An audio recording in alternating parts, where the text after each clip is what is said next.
I would like to say a few words about our speakers. First of all, I will go in order that we advertised. Professor Steve Reicher, who has made significant contributions to the field.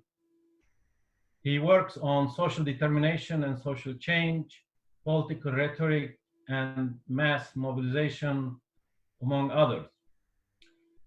He's currently a participant in the SPIB, which is the Scientific Pandemic Influenza Group on Behaviors within SAGE, this scientific advisory group for emergencies in the UK.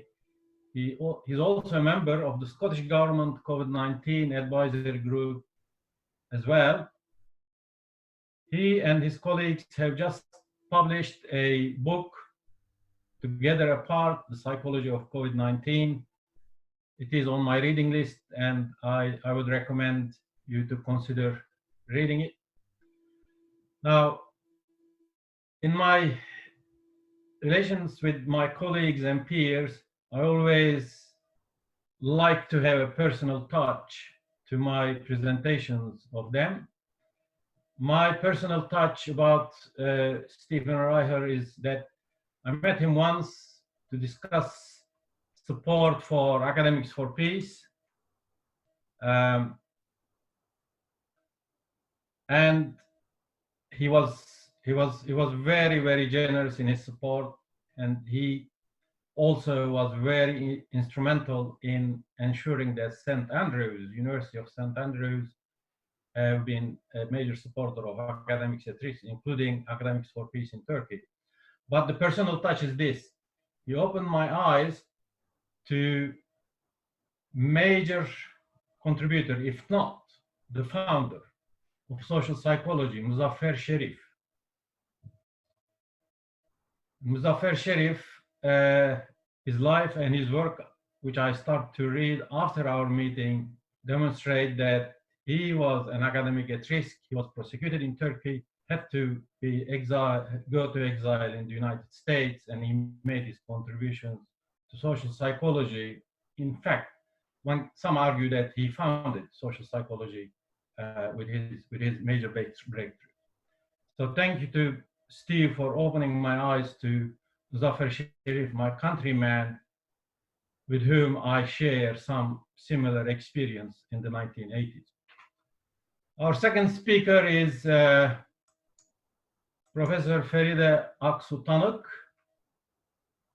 She is a professor of public health, but was dismissed from Ege University in Turkey in 2017 for signing the Academics for Peace declaration that Jean Roche has mentioned just a few minutes ago. But her dismissal did not deter her from remaining engaged in the production and dissemination of critical knowledge. She works on the right to health, social determinants of health, health inequalities, health policy, and professional autonomy. Recently, she has started to work on the securitization of pandemics. She is the head of Turkish Medical Association's Ethics Committee, and also she assumed a wide range of responsibilities as a member of the Academy of Human Rights Foundation in Turkey, as president of the International Association of Health Policies in Europe, and as a consultant for the Social and Medical Affairs Committee of the World Medical Association. Now, my personal touch about Professor Tanık is this, and I hope she will forgive me for mentioning this because I know it is public knowledge. Feride's father, Professor Yavuz Aksu, was also dismissed after the 1980 military coup for criticizing the martial law and the torture under that regime. I was shocked when I read this first time a few weeks ago to see how the authoritarian regimes across the world, and particularly in Turkey, haunt progressive thinking, critical thinking all the time. And I also found this very disturbing because I, like many others in Turkey during that time, who would be then the students of Professor Yavuz Aksu and other people who were dismissed like him under the martial law legislation. I was the student of those generation, and I was imprisoned for 4.5 years after the coup. So for me, people who fight for academic freedom, for critical knowledge production, are of great value, and I'm particularly pleased to see that we can still maintain this tradition and contribute to the collective memory of academics and non-academics about the value of independent thinking, progressive thinking, and critical thinking. Our third speaker is Fernando, Dr. Fernando Antônio Resende. Fernando is Senior Lecturer and Research Coordinator in the Media and Cultural Studies at Universidad Federal Fluminense. He is also local coordinator of the Erasmus Mundus Joint Doctorate in Cultural Studies in Literary Interzone and Joint Research Project Literary Cultures and Global South in the part of the collaboration with Universitat Tübingen. His work covers the theory and philosophy of communication, narratives and conflicts, and diasporic movements. He also works on comparative media and documentary studies and global South theory. He studies the impact of geopolitical discursive relations on the imagined geographies of East and West, including the imagination of Palestine and Africa by Brazil and England. My personal touch story about Fernando is this. When he sent me his abstract about his talk, he mentions Walter Bignolo, the great Argentinian student of semiotics and literary theory. Bignolo, I just learning that was one of the pioneers of decolonizing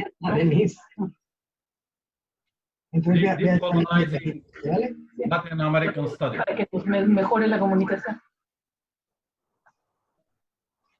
So things are gelling together. I won't keep you any longer. Maybe it took longer than I intended, but I think it was a necessary warm-up exercise to put this webinar in some context. The context is this.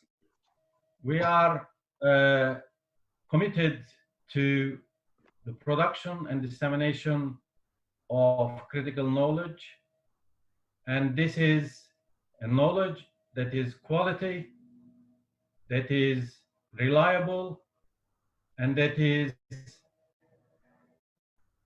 aiming at furthering collective good rather than narrow advocacy interests. I hope we will learn away with important insights from the session that will follow. Thank you all very much for coming and sparing the time. I just want to ask if Steve is with us. I am, yep, hello. Hello, Steve, welcome. Can you then start first, as we have put the lineup on paper? Thank you much. Okay, so I hope everyone can hear me. It's always a gamble to have these Zoom meetings because the internet is a fragile thing at the best of times. But I want to start off by telling you a story, in effect, of how I came to be here and how I came to be invited to this meeting by Mehmet. Goes back to 2014. And on 2 successive weekends back in 2014, I went to 2 very, very different meetings. One was a meeting of critical psychologists in Ankara. And it was a meeting mainly of very junior people and of people who aren't particularly well known in the world of psychology. And people were sleeping on floors, and we were meeting in all sorts of different rooms. And yet, what struck me was the vibrancy and the excitement of that meeting, because people were engaged in research on things that mattered, and they were passionate about them. They were doing research on Gezi Park. They were doing research around the Kurdish question, and they were confronting social psychological theory with the realities of those phenomena. And then the next weekend, I was at the meeting of an organization called CESP in Ohio in the United States. And CESP is the highest elite of social psychology. You look at everyone, and they are the people who write your textbooks and publish in the most high status journals, it seems, every Tuesday. And this was going on at the same time that Ferguson was going on outside. And while the work that was being done was of incredible quality technically, it was as if these people were out of touch with the world entirely. What they were speaking about had no relation to what was going on. There was no consideration of intergroup inequality, of protest, of oppression, and so on.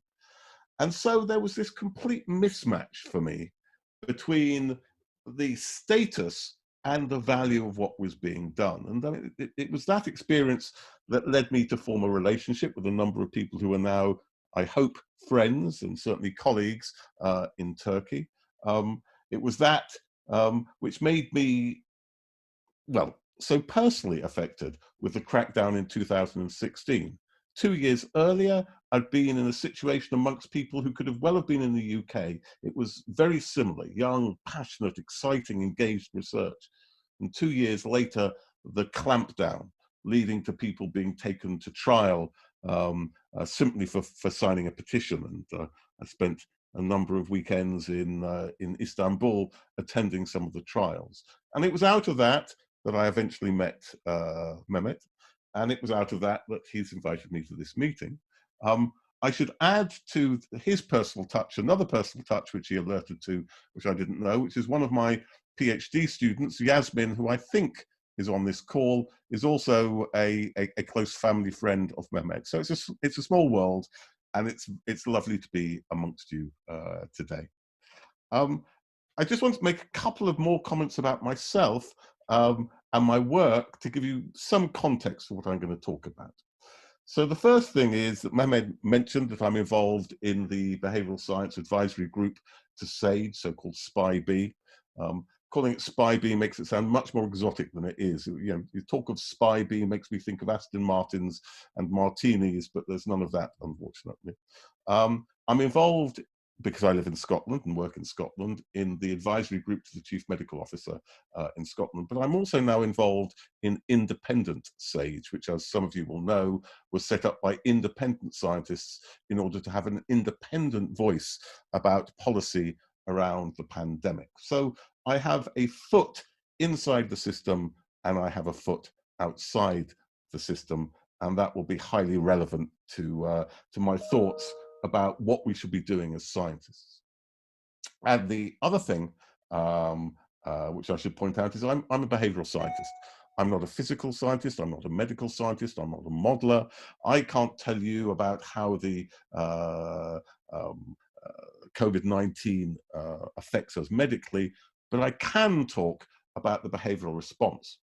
And the point I would want to make is that until we have a vaccine, or even then, all the measures against the pandemic centrally involve a behavioral dimension, a behavioral element. So obviously under lockdown, people had to be willing to comply with lockdown.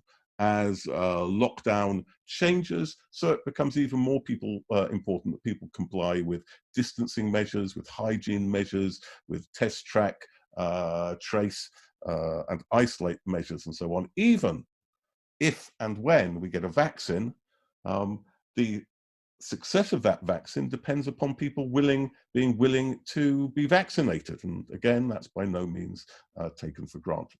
So I'm going to focus on the behavioral science dimension of this pandemic, not on the medical science dimension. And I want to start off with some good news. God knows we need good news in the midst of the present pandemic. There is a view of human psychology which over the years I found to be very prevalent in government. And it's a highly paternalistic view which sees human beings as frail, as cognitively frail and as morally frail, that we can't cope with uncertainty, we can't cope with ambiguity, we can't cope with probability. And therefore, because we can't really work things out for ourselves, we need government to look after us, to shepherd us, as if we were children. And that view is exacerbated in a crisis and in collective contexts. So the argument is that when you add pressure to the context, then people effectively crack. And especially when they're in groups, they're together, then a collective irrationality takes over. And people act blindly and mindlessly for their own self-preservation. So you won't see a Hollywood disaster film, for instance, without people fleeing for the exits, waving their hands in the air, blocking up the exits, and thereby turning a crisis into a tragedy. The notion is the people are the problem, and the people can't look after themselves, and the people need government to look after them. It's, as I say, a highly paternalistic view, of course, and it accords in particular with regimes which are paternalistic, even authoritarian, and that's characteristic of many populist regimes, of course. Now, the fact is that when you study emergencies and disasters, and I've studied them over many years with a number of colleagues who've done even more work and much better work than I've done, you discover that the panic perspective, this notion of human beings as fragile, is actually quite wrong. When you look at most disasters, people do not act irrationally. They don't act excessively. They don't run for the exits and leave everybody behind.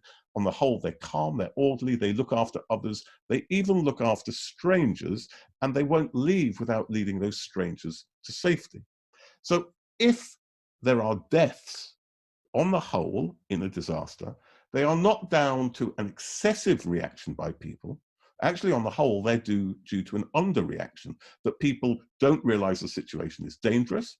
They don't realize that they need to leave. And by the time they do realize they need to leave, it's too late and they die. And the reason for that quite often, and you could argue that that was the reason in this pandemic, is because the state, the government, don't give them enough information, don't alert them to the dangers, partly because they think that people couldn't cope with that information. So what tends to happen then is that we blame on human psychology, our fragility and frailty, failings which are failings of the government and the state. As I say, what tends to happen is people come together. They form a sense of shared identity. The common experience of being in a disaster or an emergency or a crisis leads to the emergence of a sense of shared identity.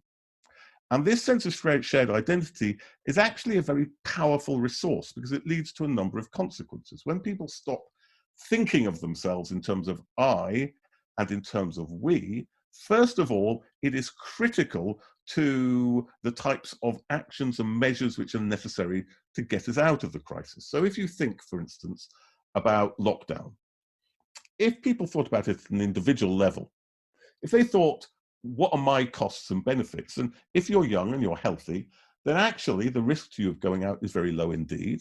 The cost to you of not going out is quite high. You might decide to go out.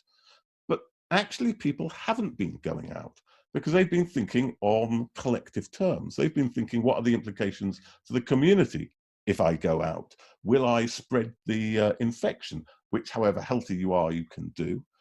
Will it kill vulnerable in the community, vulnerable people in the community? Will it kill somebody else's grandmother? Will it kill my own grandmother?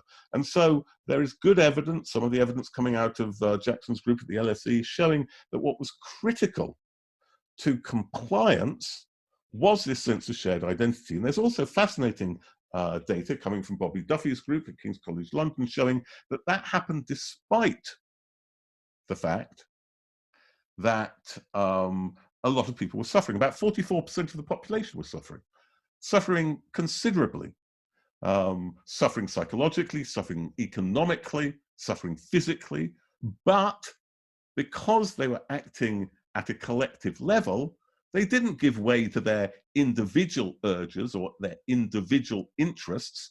They stayed in. You could say that, you know, in this pandemic, when the going got tough, the tough stayed at home. And I think it was very telling. I don't know how many of you watched Channel 4 News the night after the Cummings affair, the night after this man, we were told by the Prime Minister, did what was natural in terms of his individual instincts. He decided that when the going got tough, he would look after himself. They had a story on about a black family, and the mother, single mother, got the infection, got COVID-19 and couldn't look after her children. And the 11-year-old looked after the 3-year-old. And they had so little food, they had to water down baked beans in order to eat. And yet still in that context, for the common good, they stayed in. So if there is a headline, I think in the UK, but in many countries besides, to this pandemic, it is the fact that actually people have shown a collective resilience, a collective strength which government didn't expect because they have no faith and no trust in the psychology of the people. That as people came together and had a sense of shared identity, mutual concern and mutual support, then they became resilient. Not that the resilience was within the individual, resilience was something that happened when we came together as a group. And we saw all sorts of forms of resilience. We saw, I mean, I'm sure everybody here would have a story about a neighbor who knocked on your door and said, "Oh, are you okay?" Or perhaps a street level WhatsApp group to see if one could support people who became ill. Or the 4,100 mutual aid groups set up and down the country involving more than 3 million people. That resilience was remarkably powerful. So shared identity, the sense of community can be very powerful, but it's fragile. And it can be destroyed, or it can even be turned inside out by the actions of the state.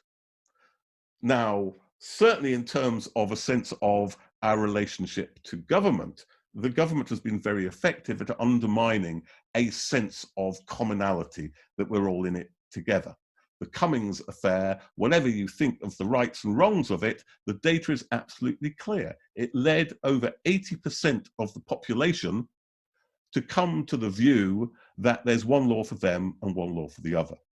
And until I go to my grave, my favorite moment will be about 2 weeks ago, the Daily Mail had a feature in which they asked people how many of them agreed with Boris Johnson, that Cummings had no case to answer. It was 13%. And they also asked, because I'd spoken out, how many people agreed with me that, that Johnson had trashed confidence in the government, and 68% agreed. I never expected in my entire life that a poll in the Daily Mail would have me beating Boris Johnson by 68% to 13%. But the point I'm trying to make is the government's actions fatally undermined a sense of commonality and a sense of trust. And when you look, for instance, at the trust figures and the confidence figures, they go on a sharp downward dive after Cummings' affair, because it led to a sense of division. Still worse, bad government can lead not only to a sense of schism between ourselves and government, but between groups within society. Now, early on, I think the government did just about enough to make the claim that we're all in this together a viable claim. So 80% of wages for those who are furloughed, 80% of profits for those who are self-employed, still not good enough, and still many groups fell between the cracks, but at least enough to keep us together to some extent.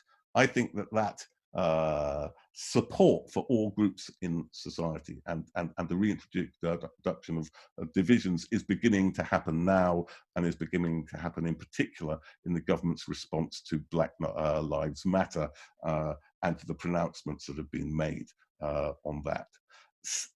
Even worse than that, in certain places, governments can turn groups in society against each other, blaming certain groups for the pandemic, blaming groups for causing disease.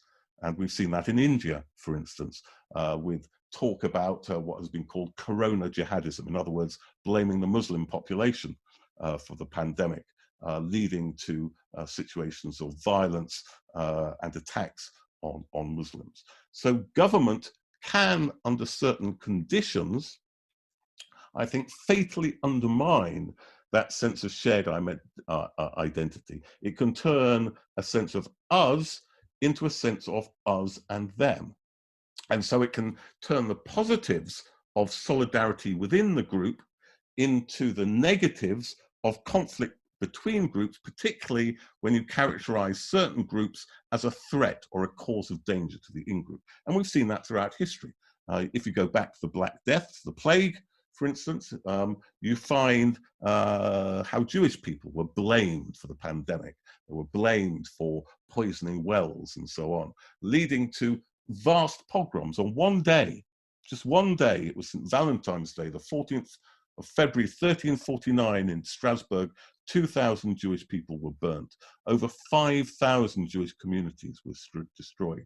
So of course, pandemics don't necessarily bring us together. They can divide us. They can divide us either because of the ineptness of government and leadership, or because of the deliberate acts of leadership in seeking to blame particular outgroups. And different populisms do different things.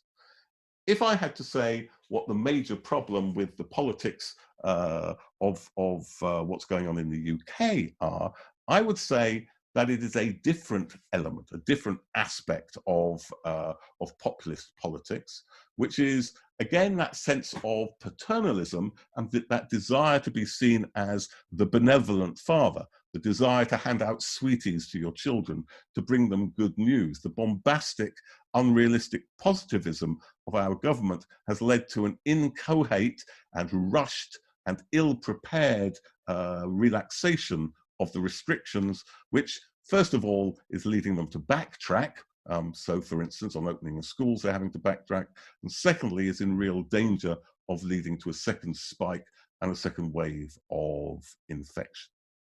But now I want to move on a bit more to the relationship between scientists, academics, and government, and also to what I think the role of academics should be. And I should say that all of this is something of a revelation to me. I am not a policy-oriented academic. I don't spend my time working with government. I am primarily an academic social psychologist who does theoretical work and empirical work around issues of group process. So I'm learning. I'm certainly learning something about how policy works. One thing I've learned very fast is our issues of temporality. So for instance, on the whole, if you ask me as an academic, can you answer this question? I'll tell you, well, give me a grant and I'll study it for 3 years. Then I'll spend a year analyzing my results, and then I'll publish in a year. So in 5 years' time, I'll give you the answer, and the policymakers look at you and they say, no, we want an answer by next Tuesday. So time is of the essence, and I'm learning other things about the ways in which you write things and the forms in which you put things and so on. But I want to talk more generally about the issue of the science, because there's been a lot of discussion about is the government following the science? And indeed, should the government follow the science? And I think there is a danger either in saying that government should ignore the science, but there's an equal danger in arguing that government policy simply follows the science. So let's explain what I mean by that. On the one hand, what the science can tell you is the consequence of particular actions and the risks involved in particular actions. So, for instance, at the moment, in the media, there is a debate about, do we go down from 2 meters social distancing to 1 meter social distancing? And there is a scientific dimension to that. You can ask the question, what are the relevant risks in different contexts? And it is certainly true that it's a very complicated story, but on the whole, the truth is that the difference between 1 and 2 meters makes a difference in terms of rate of infection. So on the whole, if you are indoors and you are close to someone for a reasonable amount of time, you have about a 13% chance of infection. If you're at 1 meter and more, you have about a 3% chance of infection. And if you're at 2 meters or more, it halves to about 1.5%. So it makes a difference. Okay, you can say scientifically, you can do the scientific research, and you need to be aware of that. But then you have to ask the question, number one, how much risk am I prepared to take? It's not absolute. I can't tell you absolutely that at 1 meter you won't be safe and at 2 meters you'll be safe. It's just a difference in the risk level. How much risk are you prepared to take? That's not a scientific question. That's a political and a moral question. And secondly, how do you balance different risks against each other? So, for instance, there might be a risk of infection if we keep people too close together, but there might also be other types of risk if we insist on social distancing. For instance, I mean, if you look at the issue of schools, it's perfectly clear that if kids don't go to school, there are costs there and risks there. And what's more, those risks are greater for more vulnerable children. How do you balance different risks?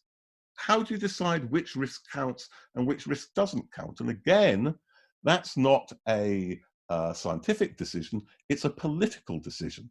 So if the government says we're following the science, what it's doing is hiding, obscuring the decisions it is making about how much risk is tolerable and what sort of risks are more important than others. What is the relative importance of increasing economic activity versus getting the infection? They hide their politics behind the science, but equally, by ignoring the science and ignoring what we're telling them, then they won't know the consequences of their actions. So it does seem to me there is a huge danger in, of course, in ignoring the science, but there's an equal danger in claiming to be following the science.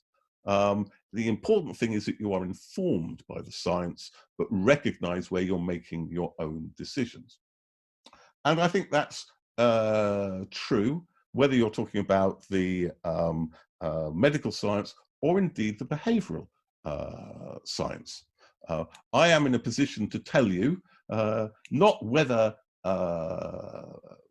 Dominic Cummings should or should not have gone to Durham, should or should not have gone to Barnard Castle.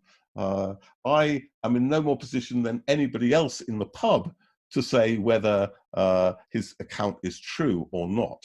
But what I can tell you is what the consequences are. I can tell you what the consequences are in terms of trust. I can tell you what the consequences are in terms of the influence of government and the ability of government to guide us out of that pandemic. And in the end, it is a political choice about whether Boris Johnson thinks that's more serious than the gains he has of keeping his advisor close to him. But he needs to be clear he is making a political choice, and we need to be clear that he's making a political choice as well, so that we can hold him accountable for his political choices. So that leads to the final question, and what should scientists be doing?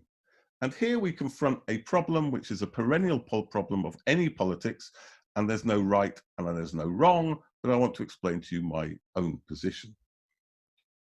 We see a lot of people have been quite critical of those scientists who've had to stand by Boris Johnson or by Matt Hancock or whoever, of Patrick Vallance and Chris Whitty and what they've done.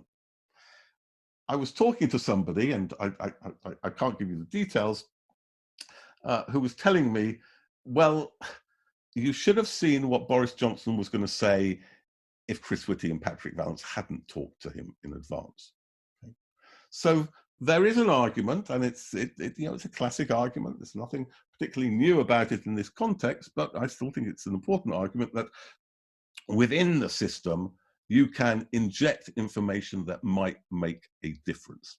You can mitigate against the worst things. You might even get some positive things that might be done. What is more, as government is not simply Boris Johnson, it is many civil servants working on details, and many of those are principled and positive and take the advice seriously. But of course, the downside of that is, are you simply legitimating what the government is doing? When the government is doing things that have got nothing to do with the science by being within the system and not speaking out against them, are you making it easier for them to trash the science? Right? Are you both doing a disservice to the public because you're legitimating things which harm us, and are you undermining your disciplines because people begin to think, well, if that's what behavioral science is or whatever the science might be, well, look, you have no credibility and you're just a tool of government. Now, I have wavered about being involved within the system for precisely those reasons. There have been times where I have felt that everything we've said has been ignored, and what's more, the things that the government is doing completely undermine what we've been saying. I felt that, for instance, when on May the 10th they shifted to their stay alert position. Going from a clear message, with a clear idea of what you should be doing, to a slogan which had no meaning at all, which the next day 63% of people said, we don't know what you're supposed to be doing, which went against all the advice we'd been giving about messaging. I felt it even more strongly around the Cummings affair, where I felt that that had trashed everything we'd said about being open and honest.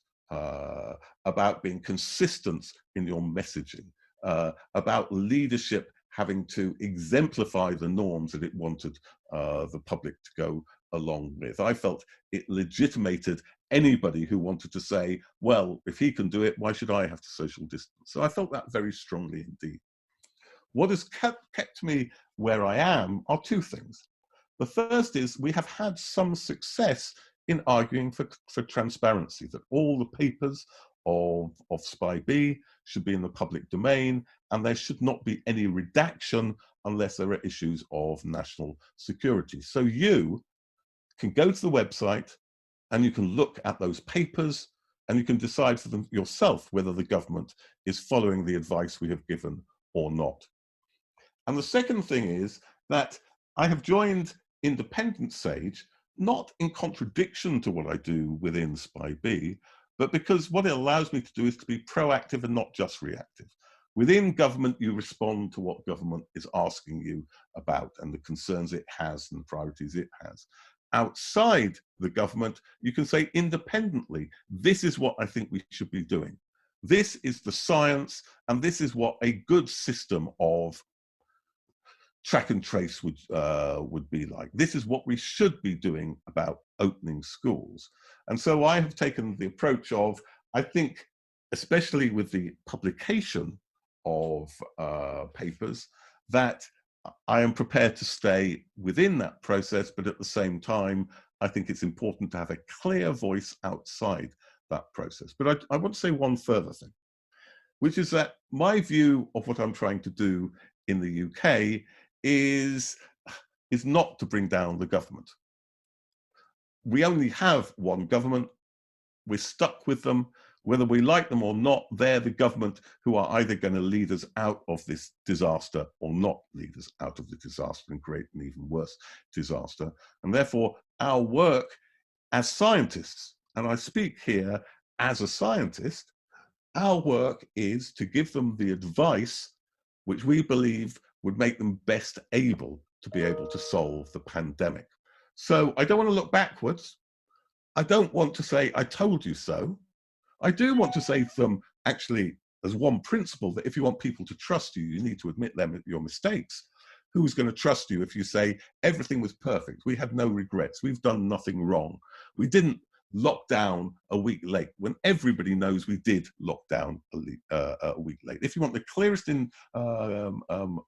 indication of how many deaths you've had in a particular country, it was how long after the first death did you lock down? There's no doubt that we got it wrong.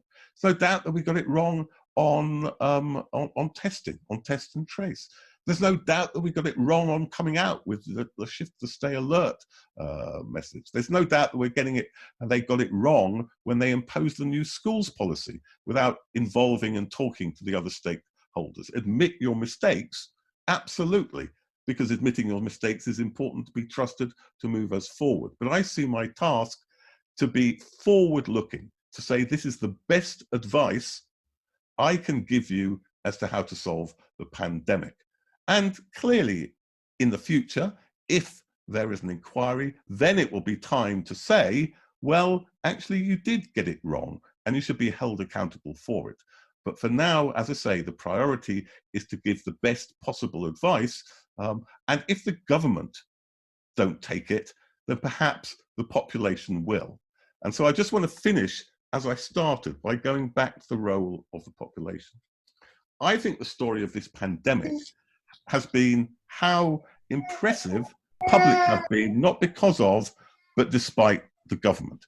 In many ways, the public have led and the government have followed.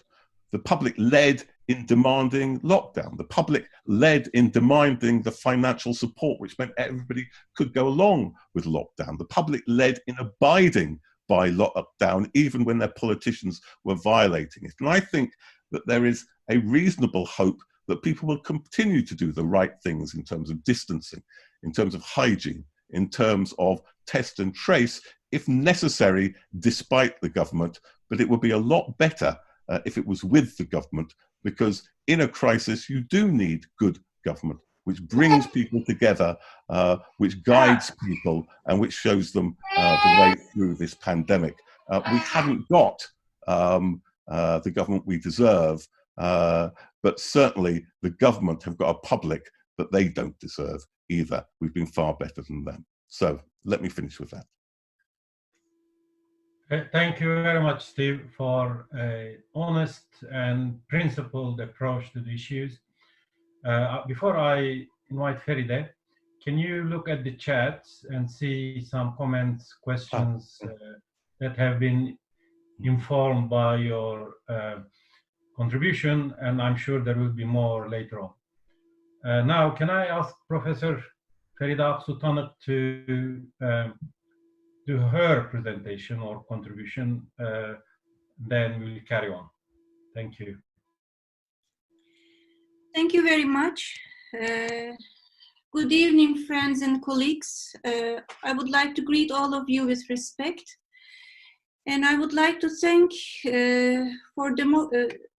Center for Democracy and Peace Research, and especially Professor Mehmet Uğur, for this wonderful opportunity of sharing our thoughts on science, truth, and politics during COVID-19 pandemic. As you might know, and Mehmet kindly presented my short biography, I'm a medical doctor and public health physician, I should say public health worker. So I will construct my contribution from public health and politics of health perspectives. I have constructed my talk with the questions that I ask to myself, and I will continue like that. But I will start by saying that a disease is not a single medical phenomenon. Okay, there is a virus and we get sick, but it's not a medical phenomenon only. Coronavirus pandemic linked to destruction of wildlife and world's ecosystems, and it has social and economical background and consequences such as unemployment, poverty, hunger, gender-based violence, which we have observed already, and in long term, the social cohesion of the society might break down, inequalities might increase, while long-term unemployment and long-term ill health would occur. So, we have observed that pandemic visualized the burden of neoliberal policies. COVID-19 decoded and revealed the damage of neoliberalism created in our public health systems. Healthcare is already privatized and commercialized and profit-oriented since decades, since 1980s, mid-1980s. Unfortunately, health is a commodity since decades. So we faced the pandemic. Most health systems were not prepared to deal with a pandemic of this magnitude, because even in the big capitalistic countries, even the castles of the social democracy like Sweden, they have sold their public hospitals, the university hospitals, already in 1990s, in the beginning of the 2000s. So there were common challenges, include severe deficits in number of qualified health personnel, hospital infrastructure and equipment, even the number of the hospitals, even the number of beds in the rich countries. I'm not mentioning the poor ones. Of course, there are deficiencies. And personal protective equipment, which I will mention again during my talk, and intensive care unit beds, and testing supplies, and access to medicines. So there are big challenges in front of us to deal with the point of view of public health. So what should be the science-guided response to pandemic? I agree with Steve, either ignoring or following strictly the science is not giving a solution. So what should be the guidance of the science for us in responding to this pandemic? First of all, we need a holistic approach to health. It is not only a disease. We should have taken into consideration the social determinants of health. People are living in dwellings, people are unemployed, people cannot feed their children, and the pandemic happened all of a sudden. So early detection of the cases and isolation and treatment, the quarantine of the contacts, prevention of the high-risk groups, and there are clinical trials and the researches for producing a vaccine. But if we ask for a question, what is the truth in a pandemic? I should say we need data. How many cases? Who are more at risk? Who are dying? What are the reasons of deaths? How the disease spreads? We need data. Reliable data is crucial in management of pandemic. For instance, how many COVID-19 tests made for each confirmed case? Maybe you are aware of New Zealand. New Zealand have 0 cases, 0 new cases. They arrived to that level. But New Zealand is doing tests, 256 tests for each confirmed COVID-19 case. What is it in Cuba? 56. And they have also low levels in proportion of their population, low levels of cases. What is it in Turkey? 14. What is it in UK? 12. What is it in US? 10. So this is showing how we approach, how the countries and how the health systems, how the political systems are approaching to a pandemic, to the response of a pandemic.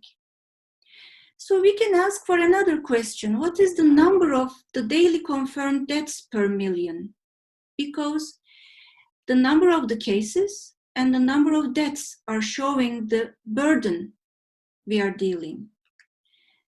The number of the daily confirmed deaths per million is high in the UK, in USA, in Brazil, but very low in Cuba, in China. It seems low in Turkey, but there is a question. This is not giving the truth to us. Turkey does not use the international classification of diseases codes of World Health Organization. In Turkey, the Ministry of Health registers some of the deaths as COVID-19 deaths, where some of them as communicable disease natural death. I'm a physician since 40 years. I don't know what does it mean, communicable disease natural death. If you are sick to a communicable disease, you die of it. A recent comment from Johns Hopkins University on death statistics cites Turkey as government reports highly suspect data. The evaluation of the death registries of the local governments proves, for instance, if you go to the websites of the municipalities, you can see the death registries. And I'm telling this information from the website of the Istanbul municipality. And you see they have made a 5 years of comparison. A scientist made a 5 years of comparison.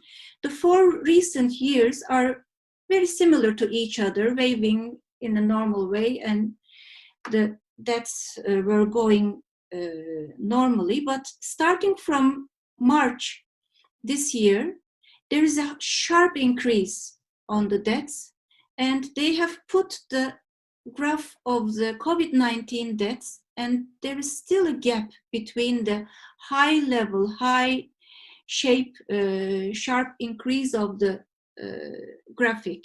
So that shows the deficiency, the gap between the registered COVID-19 deaths and the unregistered ones, unfortunately. So maybe we can ask for a question: who are more at risk in a pandemic? I would answer to this question: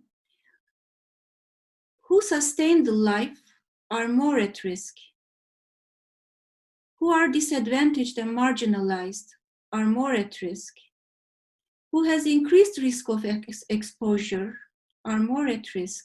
Who has less access to basic sanitation. Who do not have a chance to stay at home. We say stay at home, but you have to work for your children. You have to work for your survival. You have to pay your rent. They had to go out. They had to work. And in Turkey, there is not a social state. They didn't pay any unemployment payment, or if you are not going to work, you are paid without the, you are in a permission, but without payment. So who more use the public transportation were more at risk. Who has less access to testing and treatment is more at risk. And I have to say that in Turkey, you cannot go and ask for a test if I have a COVID-19 antibody, or if I have the virus. Even the healthcare personnel, healthcare workers cannot have routine COVID-19 tests. So who are dying?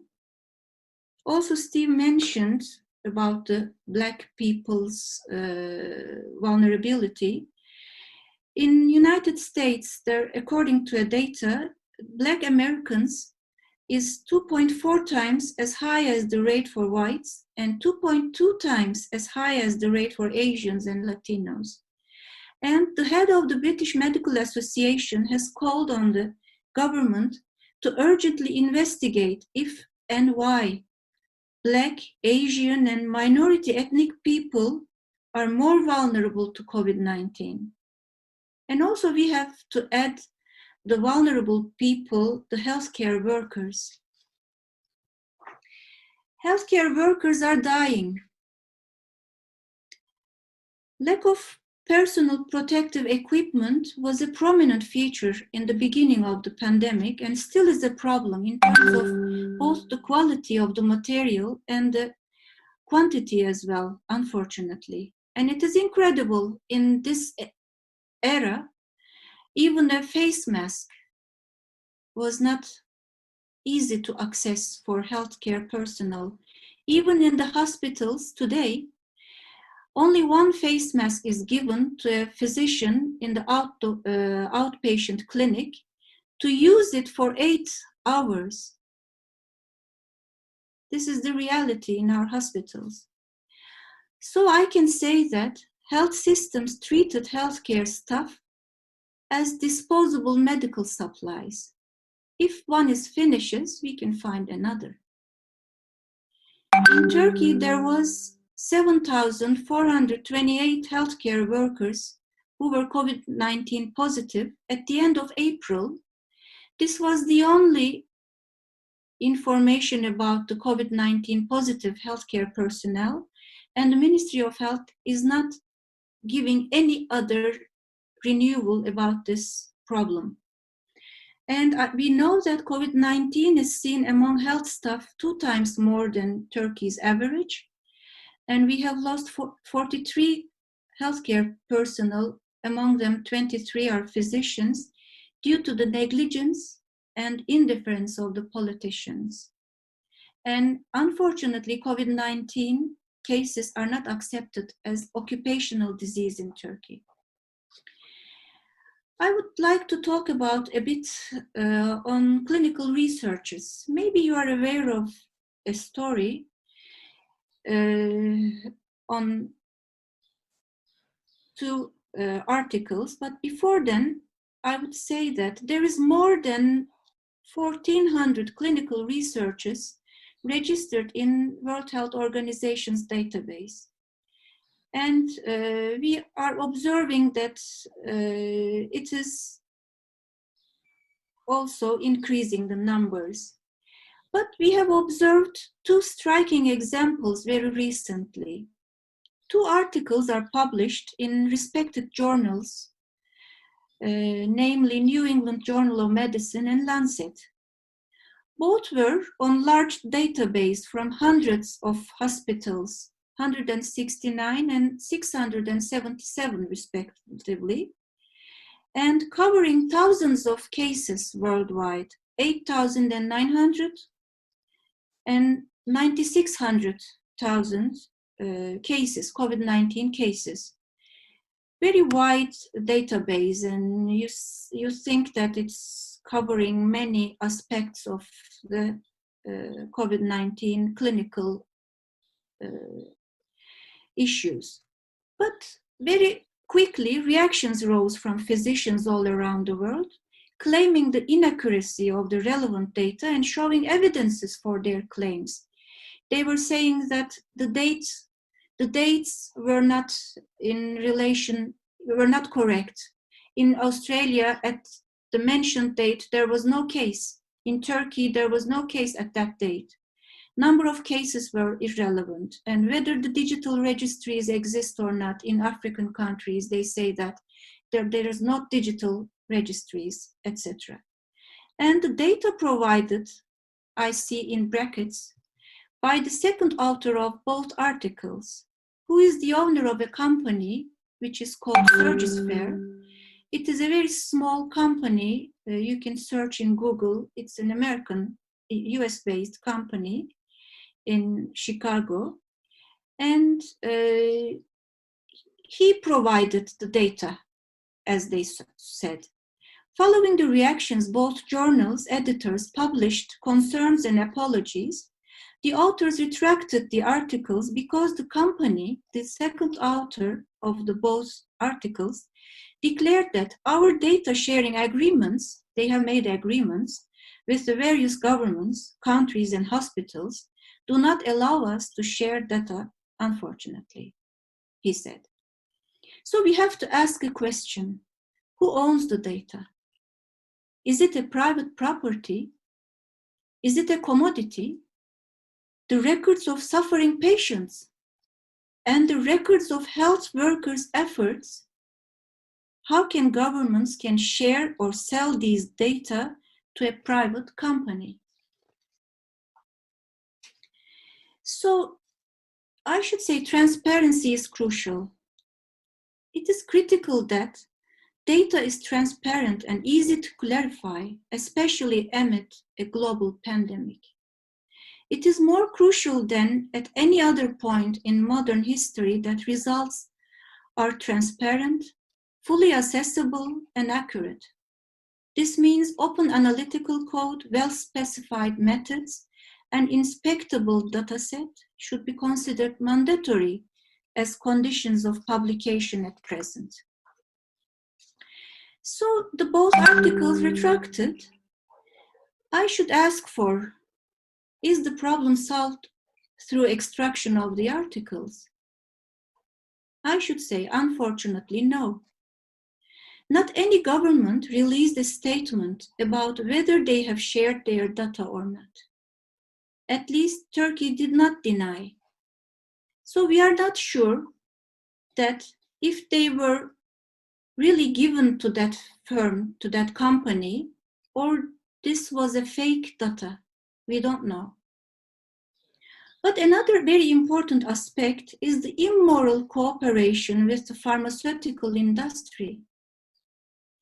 Medical journals publish the conflict of interest statements of authors. It is a must in our field. The first author of both retracted articles, who is working in Harvard University, declared that he has personal fees from 11 different pharmaceutical companies. I leave the judgment to the audience about the independency of the scientific research and the ownership of the results. Can we talk about science for public benefit in this situation? I have to mention that, unfortunately, this is not unique and this is not exception in terms of immoral cooperation in funding clinical researches.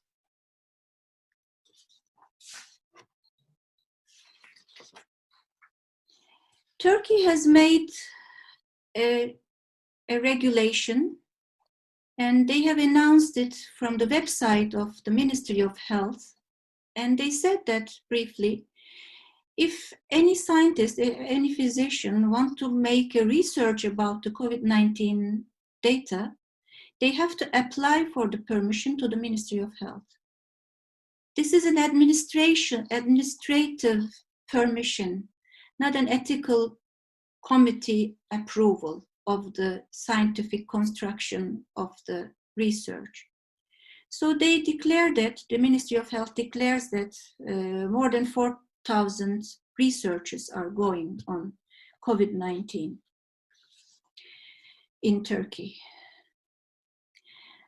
And some of the scientists have obtained death threats after they published their researches. It was just after the American president declared that he takes hydroxychloroquine in the television on a news channel. He said that I take hydroxychloroquine. 21 research institutions in Brazil, Spain, and Mozambique carried out a study in the city of Manaus in the Brazilian state of Amazon. My colleague from Brazil maybe might have known this study, and aimed to evaluate 2 different doses of chloroquine diphosphate. And according to the authors, they said that the only conclusion you can take from the study is that this drug, when used in high doses, is not safe.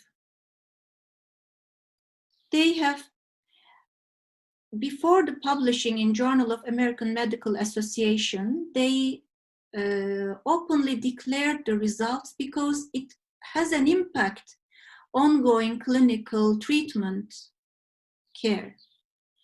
So this unfavorable outcome, unfavorable in terms of the pharmaceutical industry, it maybe has a negative impact on the cells of the relevant medicine.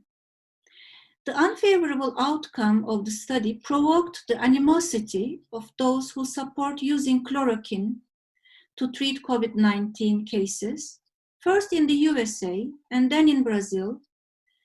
An American political activist with 200,000 Twitter followers referred to the study as a left-wing funded study that intentionally administered extremely high doses and used a less safe version of the drug hydroxychloroquine, then used this as a pretense to indicate that chloroquine was ineffective and dangerous. Soon after, Brazilian president's son, who has 2 million Twitter followers, called that research a fake study aimed at demonizing the drug. One of the authors started to receive death threats through social media and had to request police protection, which was kept for more than 2 weeks. When the paper was published in Journal of American Medical Association, the threats stopped, he said, Mr. Lacerda, indicating that publishing the study in a peer-reviewed high-impact journal may have shielded the researcher and his family. If it was in Turkey, maybe we would say that scientists have died already. On the other hand, treatment protocols are vital during this pandemic. But how the protocols determined? As Heathers from Northwestern University in the United States mentioned, major results in large medical journals can affect medical policies in a matter of days, both at the level of changing local hospital practice and changing governmental health policy. Ivermectin, which is an antiparasitic drug, instantly included in the treatment protocols of Peru and Bolivia in early days of May, Dr. Shakur stated. He is a physician from Barcelona. Hydroxychloroquine is included in the protocols in many countries, including Turkey. As David McCoy mentions from United Kingdom, where political interests align with scientific advice, that advice becomes policy, he says. But in the foggy atmosphere of struggling with the pandemic, we certainly don't know what are the clinical results of this kind of implementations. In fact, there is a huge database of the patients which belongs to all of us, but treated as property, and we are not aware of the results. So we have to mention the independency of the scientific research. Whether or not to adopt hydroxychloroquine to treat COVID-19 has turned into a political dispute that seems to benefit no one. We may pass through this pandemic without knowing if this drug works or not, regrets Lacerda, who was having death threats in Brazil. So, science and evidence informs policies and plans. As Alex de Waal mentioned, the story of every epidemic is a story of the interplay between knowledge, ideology, and politics. And governments has a crucial role in determining how epidemics play out in populations. As McCoy mentions, not only do governments decide on how science and evidence informs policies and plans, they are central to how policies and plans are implemented. It is just a time of revealing of neoliberal policies and demand and struggle for right to health and social state. So the question is, who benefits from these scientific efforts? We must defend clinical researches for people, which is independent from the capital and the power. So I would like to conclude with another question. What I have learned from COVID-19 pandemic, or what remained to me. We have known for decades that a single zoonotic infection could easily become a pandemic, and it happened. The destruction of capitalism and neoliberalism couldn't be such visible. Despite the pandemic, austerity policies implemented widely, authoritarianism increased, the disease became a security issue. Fear of death is widely used to stabilize people. While some of us were able to stay at home, some of others should use public transport, should work, we knew that some of them could die, and many of them have died. Inequalities deepened, social cohesion damaged. We owe an apology for the people whom we could not protect, not only medically, but socially and politically. We have to build a more strong solidarity. In spite of the physical distances for now, we should come together more close socially and struggle in order to revive the possibility of another world out of capitalism. Thank you for your attention. Thank you very much, Feride. Again, another intervention that is open, honest, challenging, and causing us to reflect on the world we live in and what kind of world we want, a better world. Now, can I invite Fernando, please, to present his contribution, and then we will have question and answers. We're running a little bit behind schedule, but there will still be time for answers and questions, even though if it means we will stay a little bit later than intended. Also, can I ask Feride to look at the chat if there is anything related to her or any of the other comments that she would like to respond to later. Thank you. Fernando, the floor is yours. Thank you. Can you all listen to me? Is it? I also think that this digital environment is a bit tricky. I never know whether, is it fine, the sound? You can all listen to me. Yes, Fernando. I want to start by thanking the Cdpr under the name of Professor Ugur and also Professor Kellis and Professor Naif Betswan, whom I have received the invitation to be here, and it has been fantastic already listening to the first two speakers. And I thank especially Professor Aksu for mentioning already some figures about Brazil, which certainly will help my presentation here. I think I have prepared something around 15 minutes, as I was told, but perhaps if I go beyond, you of course tell me. First of all, I'd like to mention something that is in my biography that has not been mentioned, and perhaps it is much more to do with what I'm talking here. I come from media and cultural studies, but I also have a very strong attachment with the studies of Global South. In fact, I am coordinating a center here at Federal Fluminense where I work, which is a center dedicated to research on Global South studies. And this certainly is a very important time for us, for Cdpr and Travessia, which is the center here, to join in a conversation. So thank you very much for being here. And I also would like to start by saying that it's very hard to bring good news from Brazil. You all know what we are facing nowadays. We keep saying that we are not only fighting against the pandemic itself, but also fighting against the pandemic, which is the president. So it's a mixture of, it's really a pandemonium, after all, what we are facing nowadays, and it's a terrible situation.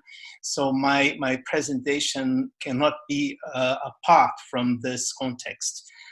So I am very much concentrating my thoughts on the context that we have been experiencing nowadays in Brazil. And well, to begin with, I would like to give certain ideas of the context I mentioned. The pandemic in Brazil, as many of you certainly know, has perhaps yet not reached its peak. We keep hearing all the time that now it's the peak, now it's the moment, it's the most crucial moment.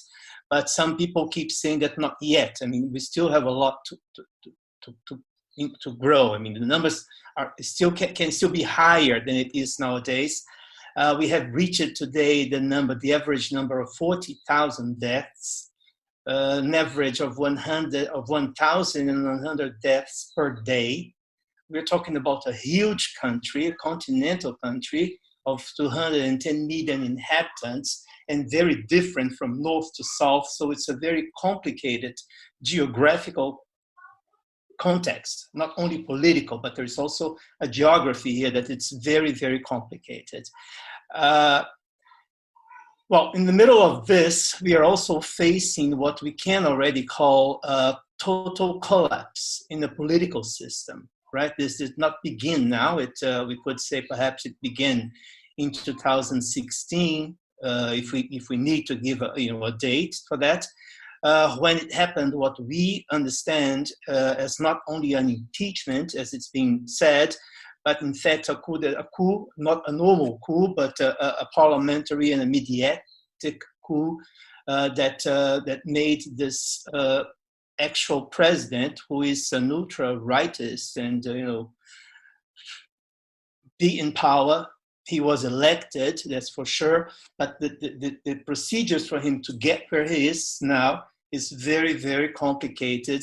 And this is what we understand by thinking of Brazil going through a political collapse, which also has led us to understanding that democracy is really under threat in Brazil. So this is a huge political problem that we are facing. And along with this, we now have this pandemic that hits not only Brazil, but the whole world. So this is about the context we're going through. And in terms of the pandemic itself, this government that we have nowadays has no public policy at all. There is nothing we could describe as a public policy for an action towards pandemic. Perhaps some of you know that in this time from March to this day, we have already had 2 health ministers. They have been dismissed in this time just because they were doing things that the president did not agree. So this is a real fact of what is going in a very practical field, right? We have no health minister to whom population can report to or can listen to, right? In fact, then there is no public voice towards the problem being faced in the world, right? In Brazil here, we say that we are doing things for ourselves, each one individually trying to understand and trying to do what we should not do, what we can, what we cannot do. The only thing that perhaps we could mention that the government did in terms of public policy was an emergential financial support that was offered to some people that proved that they did not have enough money to live. And this is around 100 euros per month for the time of 3 months. So it's nothing, and it was a very difficult thing to get and a very complicated action, but that is most of all what has happened now, in terms of public policy. In fact, the effort of this government is to dismantle, and it has been so since it took power, to dismantle everything that is understood as public in Brazil. So this is a very strong fact that is going on within the context of the pandemic. which is a case, a sanitary case that is most of all public. So we have this contrast of what is the government implementation of a certain regime and the need that we have for the public health in this specific moment, right?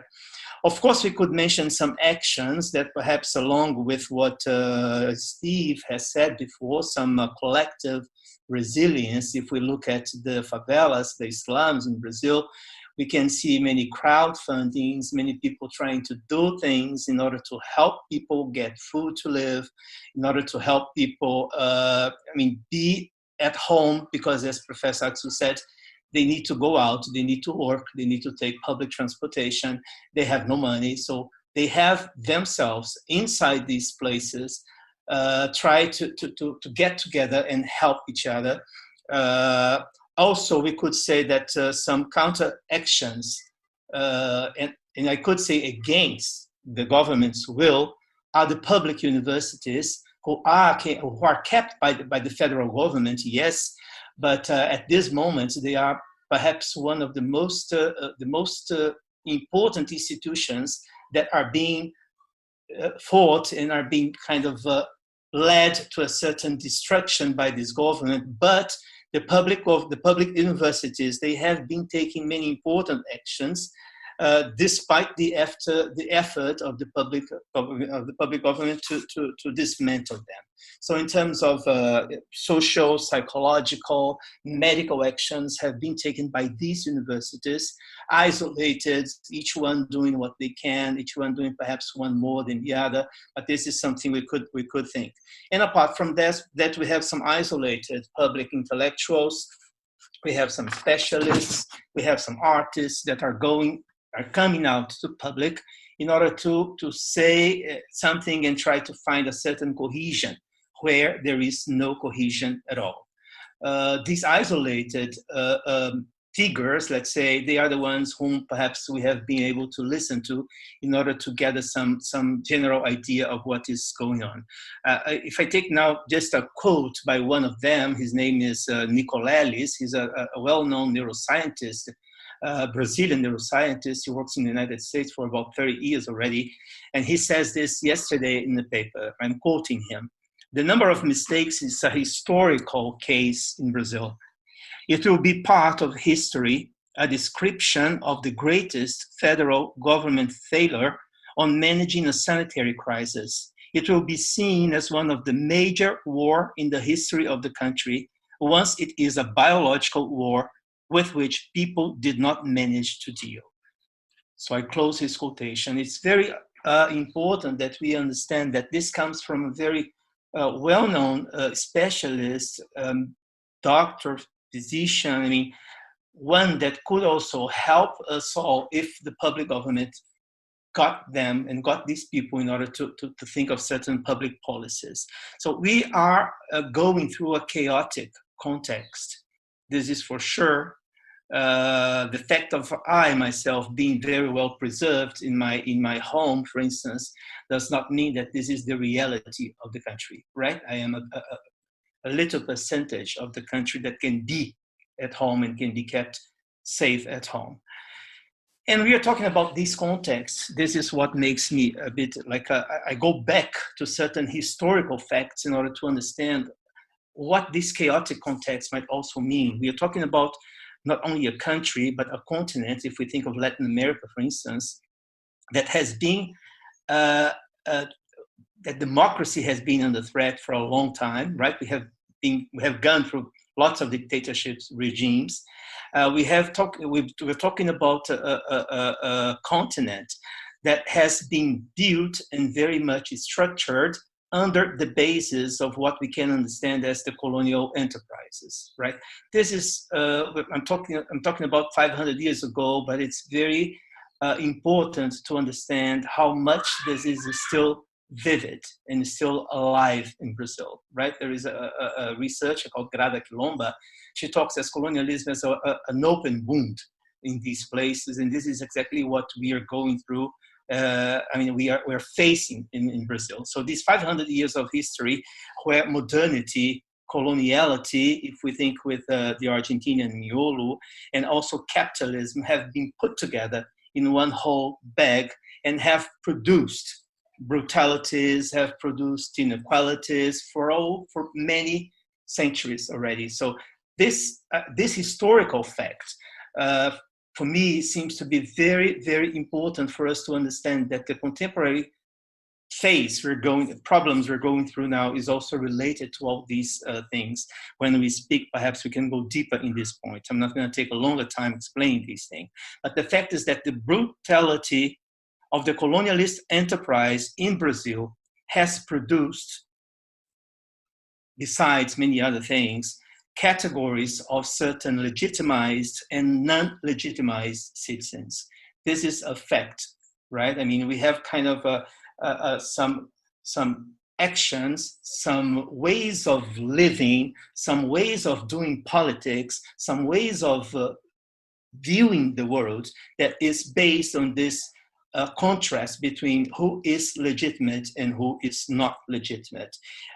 This has to do with the economy inequality that we can now say has sustained itself based under the paradigms of these divisions, right? If we think, for instance, of race, which is nowadays a big problem, not only in the States, but in the Americas, perhaps, and very much in Brazil, right? So racism is a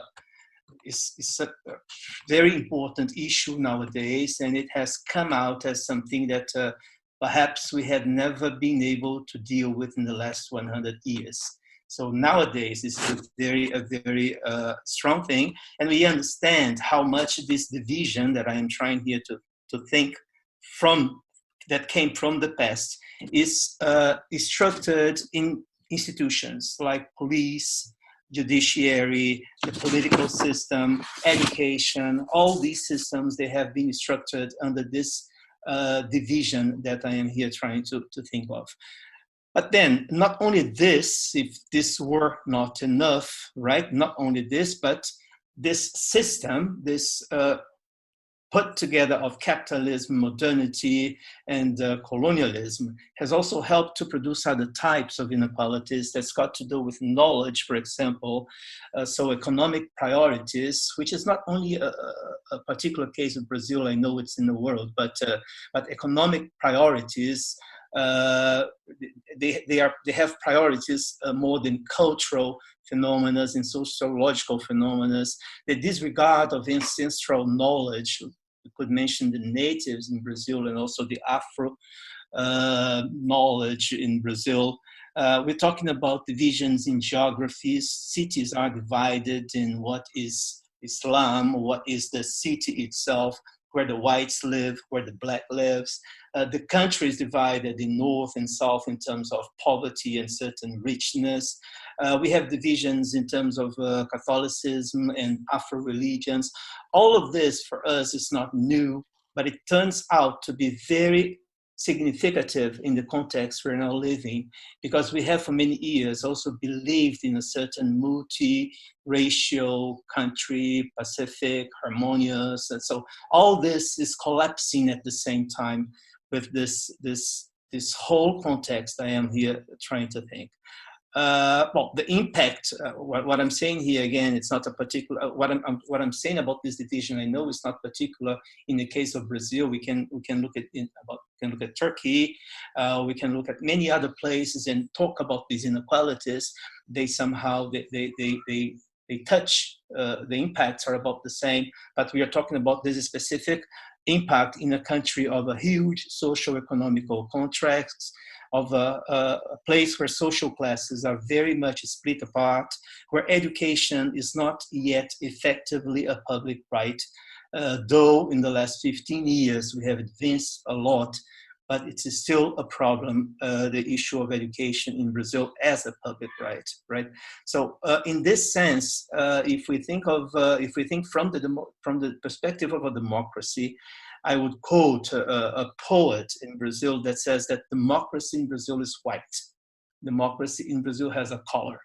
And this, I think, tells us very much, not only about what one understands by democracy, but about all that is a political culture towards what we understand as public in the country. In this sense, what I'm saying is that some people seem to have the right to live and the right to kill in Brazil. Some bodies, they are subjected and they are framed, as Butler says in one of her books, they are framed. It's a matter of a game of powers where some bodies, I'm talking about, for instance, the black body, it's put in a place, it's put in a position that they are the ones that can be killed. For instance, there's always a reason why they're being killed, either because they're poor, either because they're supposed to be either because they're supposed to be bandits, whatever. So this structure, I want to emphasize, is very much part of what we experience every day. Well, within this context, what this panel provokes me, and it's really a provocation, I am thinking out loud here, is with the relation of science. I mean, what does science and what can science do without this, right? And there is a book by Alberto Costa. He is from Ecuador, and he works on this idea of buen vivir, and we could say as well-being. And I find it very interesting the way he takes the problem of colonialism in Latin America and all this issue of modernity to understand how science and nature have been split apart in the place where nature was always thought as something to be exported. Again, I'm trying to think from a very particular perspective, a very particular geographical location with political acts, right? And this division, I'm kind of quoting here, Acosta, has made another great impact on dividing also what we understand as science, right? And science as detached from human life, that's his argument, is something that is very, very strong in a context like Latin America, with differences, right? I'm not talking about Chile and Argentina and so, I'm talking about Brazil, but this is a whole map of problems I'm trying to think. But in Brazil specifically, this is very true, right? This means to say that we have entered into modernity with the idea that the technological progress is more important for human life than nature itself or than culture itself. So all this technological progress has little to do with social inequality, has little to do with environmental degradation, unemployment, and other social injustices that we have been here talking about already. So somehow what I'm trying to think here is that what we are facing in Brazil with the rise of the new fascism and the pandemic at the same time, it is like the peak or the heyday, we could say, of a thought that is not only political, but also ideological in terms of what it means to live nowadays, and in a very authoritarian perspective, right? We are seeing day by day how this authoritarian regime is taking over little by little and here and there, whatever it can, in order to make it collapse and collapse. So in this sense, I think there is a critique not only about science itself, but how we can apprehend what science is and what science can do in such a context, right? In the case of Brazil, we have then not only the crisis of democracy, the crisis of capitalism. I would also say that we also have the crisis of a scientific knowledge, right? I mean, what is this? Because here, just to mention what Steve and Feride also said, I mean, we're not only talking about ignoring science or following science, but we're talking about rejecting science. We're talking about understanding that science has nothing to say. Although for many years, this science itself has been put as you know, the God. So it's a contrasting and very complicated phenomenon that we are dealing with, and I think it's got to do with this idea of building a certain authoritarian regime that we have nowadays. So the question that keeps bouncing and coming to the end, it's not only what it is science, but it's how how can we nowadays, in such a context, by we, I mean academics, I mean people who are very much concerned and involved in social questions, cultural issues, that is also political, right? I mean, I'm not separating these things. How can we act against all odds that says that humanities make no sense, or that says that even the scientific, the so-called scientific, cannot or should not be heard, right? So this is a problem we are facing. There is always the question of the money, how this money is the public money is given to the researchers. Professor Aksu has already mentioned this. So the science is very much capitalized. And here in Brazil, this impact is strong. It's a very strong thing. It adds to the problems we have. So we have been questioning very much how and with which tools can we deal with the problem we're facing, and now with the problems that this pandemia and this type of government that we're facing now has also brought to surface, which has got to do with the recognitions of a systemic racism, of xenophobia, homophobia, all this that we have been talking about all over in the world seems to be nowadays the biggest issues that in Brazil, the ones we have to deal with, along with the pandemic and along with the government that we have installed in the country. So perhaps, I don't know, I have just heard an interview by Angela Davis, I'm coming to the end, and she said that we are perhaps living a moment of shifting popular consciousness. This is a phrase by her. Perhaps this is an optimistic way of seeing things. I do think we are moving towards a shifting of consciousness of what it is, for instance, to be Brazilian in this case, right? But this is not a comfortable place at all.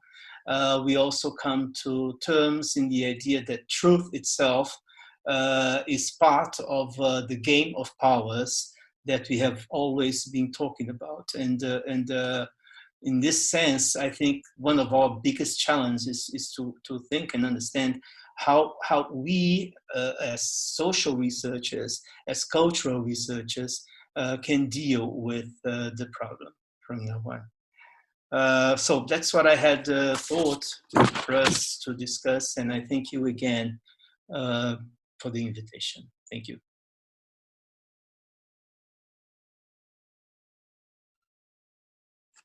Raised very, very important questions for all of us, not only for people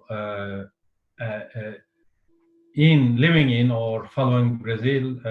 You opened new set of questions about the global dimension of the pandemic and the pandemias we have in each country. So thank you all for your perseverance. I would like to give a round of applause to all of us for persevering so long. This was a great performance for everybody. Now, I would like to just summarize the chat so far. I think Kiran, Madden, Aslutelli, Wolfgang, and Feride asked specific questions that relate to general context, but Steve responded to these questions, and I read them, read the answers. What I would suggest, instead of revisiting these questions, I would ask the participant who raised these questions to ask questions or make comments later on issues that they think have not been addressed by Steve's text. Now, the procedure from now is that everybody is welcome to ask questions by typing them, and if they don't want to type, then maybe we can ask Jean-Roch whether it is possible to have a microphone access. But typing them is going to be the norm, I expect, because it has worked so far. So, starting with Kieran again, I'm going in order of they appear on the chat. Clear or others, what are your thoughts about the post-pandemic world? Lots of people are predicting permanent change, but I think they might be underestimating people's propensity to go back to normal, revert to the mean. I'm particularly thinking about travel. Steve, would you like to respond? Okay, it's a big question. And I guess the paradox of politics, of course, is that if you prophesy something, it's less likely to happen on the grounds that if people think something is inevitable, it will demobilize them, and we will only get positive changes by mobilization. So a lot of people are saying it will have this effect, it will have that effect. No, the effect it has will be a function of political struggle, as it always is. And the huge question is who is going to pay for this crisis? I mean, that's going to be the real issue, because of course there has been a huge economic hit, and the assumption is that, as ever, it will be, it will be paid for by those who are least able to pay for it, as happened after 2008, and how has always happened. Now, to me, what the positives that I've spoken about do is not give us something that will necessarily endure. What they give us is a vision, and they give us a language, and they give us a rhetoric which we can invoke in political struggle to make those things happen. We have seen the positives of solidarity and collectivity. We have seen a relationship between the individual and the state, where the state is not paternalistic, but rather that the state is forced to depend upon self-organization of communities and to support and to scaffold those. That's not going to endure of its own accord. Of course, the state will want to go back to its own ways. And of course, dominant groups in society will not want to pay for things. What we now have is a vision, and we must use that vision in mobilizing, both in the short term around the question of who pays for this crisis, and in the longer term in terms of understanding the relationship between the individual and the state. But as I say, prediction is always counterproductive, because anything you predict is less likely to happen because it leads to passivity. Thank you very much. Next, there is a comment from Zainab. Rejecting science is a big concern for USA. Maybe not everybody has read it, that's why I'm reading it. Churches are stronger than ever with Trump administration, and they are relying on demonstrations for fake science with made-up data. If Zainab would like to follow this with a question, she is welcome. But I will now move to a question from Özcan. What's the role of religious institutions in Brazil in this social breakdown, authoritarianism, and disbelief in science? I think this is related to Fernando's presentation, but everybody is welcome to comment as well. But I'll give the floor to Fernando first. Can I begin then? Can I? Yes, please. Can I say? It's a very interesting question, because what happens in this context that I am here trying to describe, what happens is that the new Pentecostal religion is at the same time growing very strongly. And this means for us, this means to understand that we're not only talking about a certain religious view, but we are talking about a number of groups, a number of people that are part of these marginalized societies, most of all, and they end up being part of this fundamental thought of what it means to believe in a certain God. So it's not only the role of religious institutions, but to understand how these institutions, they are together with this political system. And along with this collapse, they are also building a certain way of understanding and thinking about the world from their perspective. So it's like perhaps it's similar to any kind of fascist regime. I mean, there is always a group of people that believe in certain, and they come together with this political collapse, right? So it's a very strong, this relation between the authoritarianism, this neo-Pentecostal religion in Brazil, and a disbelief in science, right? We're speaking about, it's a ridiculous thing, but I mean, we have been having our days to prove that the Earth is not flat. This is something that we have been fighting against, and because people are claiming that science knows nothing, and all that's being said, it's nothing to be believed in. So it's and it's a great, I mean, it's a huge number of people. I'm not talking about, I'm not good at figures, at numbers, but it's not a small percentage. It's a great percentage of people that are following this sense, and they are very much together with this authoritarian regime. And they are the people that also do what Professor Aksu has also mentioned. They want to believe in hydrochloroquine, and they do want to believe in this, and that's it. I mean, it's like they take things for what they want, and that's what it is.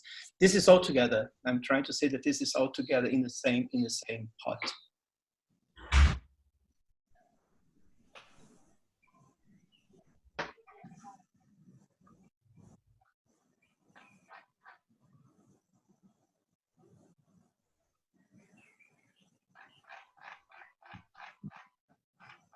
Sorry, I cannot listen.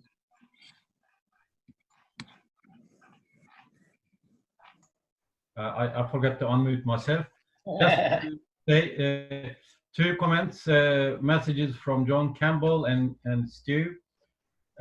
John Campbell, due to connectivity problems, I have to leave the webinar. I greatly thank the presenters for their presentations and to the Center for organizing the event. Stu, thank you to all three speakers for their thought-provoking and stimulating perspectives. Have a good evening. Then we have a question from Engin Sustam. I would like to know your opinion on the post-COVID domination that governments are doing. Can we say that we are moving towards a biopolitical control society? Thank you. Thank you. The government, I think it's truncated here.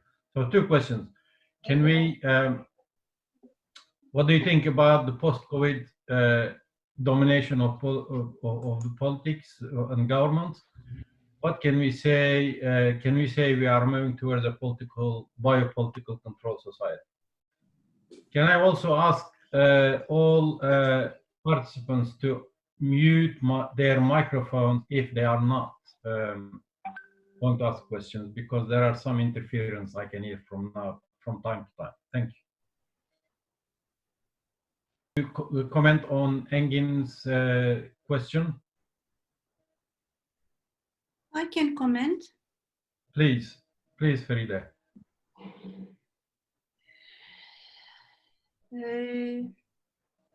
I can give examples from our country, and any issue or any subject can be securitized in order to implement the authoritarian policies of the government. And nowadays it is the COVID-19. And for instance, a critical journalist, because he sent a critical Twitter message about the fundraising activities of the government for COVID-19. He is in prison now. He is arrested and put in the prison now. So Turkish Medical Association is having pressure on it, because we are trying to declare whatever we obtain from the field, from the physicians, from the hospitals, in terms of the features of the disease, of the pandemic. So I should say especially the digital tracing of the people. Nowadays, a new application, cell phone application is created. And for instance, if you want to travel from one city to another, from one province to another, you have to download that application so that they can follow you. In the beginning, it is about your fever, about your symptoms and signs, about the COVID-19. But we never know what kind of another usage will be done. And of course, they will use tracing people. So it will be a more controlled society. At least the power will try to control the society with the fear of death. But that was the reason why I concluded my talk, that we have to be socially close. We have to create ways to come together and struggle for our social solidarity. And we have to keep our solidarity. We have to keep our social life and social and political participation in the in our country's life. Thank you. Can I say a couple of things, because there are lots of questions about the relationship between science and government, and in the questions there are two seemingly contradictory narratives. So on the one hand, there is the point about biomedical control, and on the other hand, there is the notion of, you know, a post-truth society in which science is completely ignored. So I suppose my first point would be that although those might seem to be contradictory narratives, I don't think they necessarily are. I mean, my sense of government is less that it's Machiavellian, but it's opportunist. And so they see a good opportunity when there is one, and they are taking advantage of the current pandemic in order to slip through all sorts of things otherwise they wouldn't be able to get away with. So if you look what's going on in the UK, there are all sorts of privatizations of the health service going on. Rather than using NHS structures, for instance, they're using private companies for track and trace and so on. Now, the first point is actually those critically undermine the effectiveness of those structures, because if you want people to reveal their contacts, say under a track and trace system, are you going to expect under Black Lives Matter that people will be prepared to tell the state who all their contacts are? Do we expect that under Prevent, that Muslim populations will be prepared to tell the state everybody that they're meeting and so on? Of course they won't. It would be far more effective if you do it with trusted local organizations, people you know, community nurses, and so on and so forth. But it's an opportunity, and they're taking advantage of it in big ways, both in terms of privatization and in terms of control. And I think clearly we have to be very careful politically about the extent to which we accede to measures that might seem pragmatic in the short term in order to monitor the pandemic, but mustn't be long-term structures which can be used in other ways. And at the moment, they clearly are. But as I say, that's why those structures are failing. So it's also a failure to deal with the pandemic. On the other hand, there is the post-truth narrative, because while government wants to use science pragmatically for its control, it doesn't want to be accountable to scientific criteria for whether it got it right or wrong. And I think one of the things that's happened more generally under populism and under the notion of the people against the elite is that various groups that used to be seen as neutral and benevolent, like certain forms of expertise and academics, are then shifted into the out group, part of the elitist other. You know, we're seen as a part of a cosmopolitan elitist group, and to some extent, right? I don't agree with that characterization, but to some extent, we've allowed that to happen. I do think that academia can be exclusive. I do think that academia can be elitist.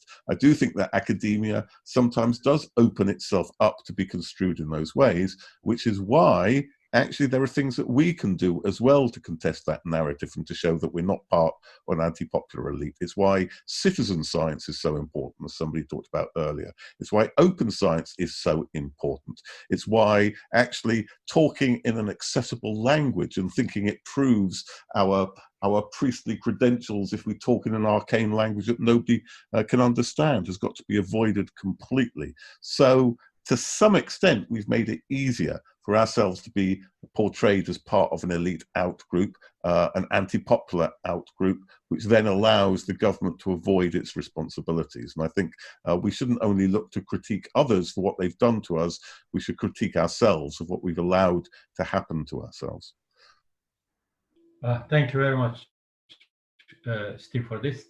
I just want to remind everybody, now we are just at the end of our usual time, but I suggest we continue this conversation for a while. I know some of you may have to leave. Please feel free, don't feel under pressure.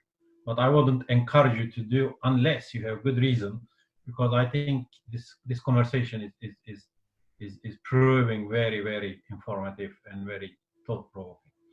I will carry on with reading the comments and questions. This pandemic not happened in the future, so what is planning of most important role of who? As far as I understand, how do you see the World Health Organization's role or position in the future, and in the context of other possible pandemics as well? Anybody would like to respond from the contributors? Feride, would you like to say something on World Health Organization, current state and potential future? Okay, I couldn't see the chat on the site. I couldn't read it, but can you please repeat? It is by Upsana Bandari. It is a truncated message, but what is planning of most important role of who? What is I'm interpreting the question. Okay. I'm understanding it as if a question about the role of the World Health Organization. Okay. Thank you. Thank him for the question. The World Health Organization is a UN organization, but to my opinion, the health reform that's promoted by World Health Organization is in accordance with the policies of International Monetary Foundation and also World Bank. And after at the end of 1970s, the management of the World Health Organization a bit changed from the public policies to the neoliberal policies, to my opinion. And also it is dependent on the funds of the member states. And now there is a big conflict between the United States and the World Health Organization. On the other hand, World Health Organization has an expertise in management of the big disasters, including the pandemics. But as I mentioned in my talk, it is not only a medical issue. If you don't take into consideration the social aspect of the diseases and the political aspect of the health issues, it cannot succeed. So World Health Organization will continue its existence, to my opinion, but it depends on the power relations. What will be the future will depend on the power relations of the member states, I should say. Thank you very much. Now I'm going to move on. There's one comment and one question by Terry Mulhall, who's an old friend of mine. So I'll read the comments first. Without downplaying the cruelty and stupidity of Bolsonaro regime, he wants to point to the role played by state governors and local medical administrators.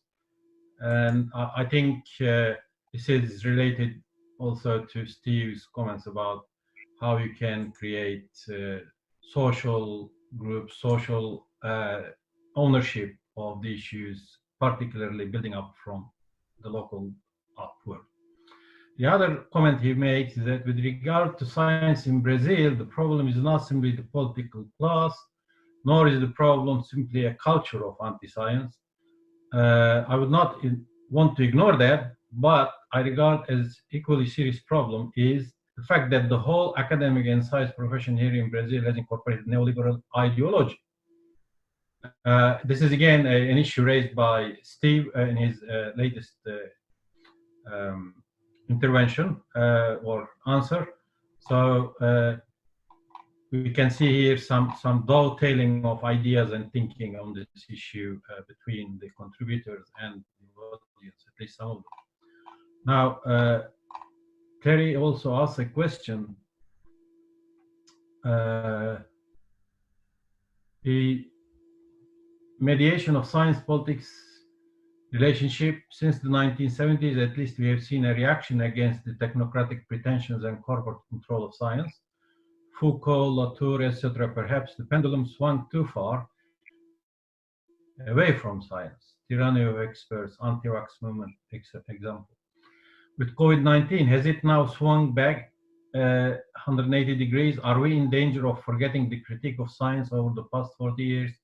How can science be democratized while protecting the autonomy from neoliberal and populist opportunism?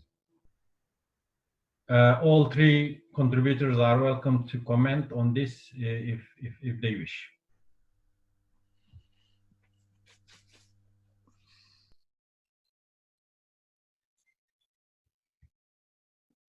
I mean, I suppose in many ways, I mean, I read that comment before I gave my previous answer. So my previous answer was as much an answer to this question as to the previous questions. I mean, I think it's precisely because of the validity of that critique of science that was made that it gives a tool to to anti-truth, anti-scientific governments to undermine science. And I think only if we take that critique of science seriously will science thrive. I mean, the irony is that many in the scientific community were very defensive about that critique, and they saw it as very damaging to science. And to my mind, it's the only thing that is going to save science, along with, I mean, not only the nature of science, but the nature of universities and the nature of university institutions. They are still institutions for the elite. They're still institutions in which the poor and the black and marginal groups don't take part. And until we make the world of universities and the practices of science democratic and open, as I say, we are very easily painted as the other by government, which then allows them, ironically, to slash funding and make us even more elite and even more hard to reach by those who are vulnerable and marginal in society. So, in many ways, it vindicates the work of Latour and others. Thank you, Steve. My microphone. Fernando. My microphone is on mute.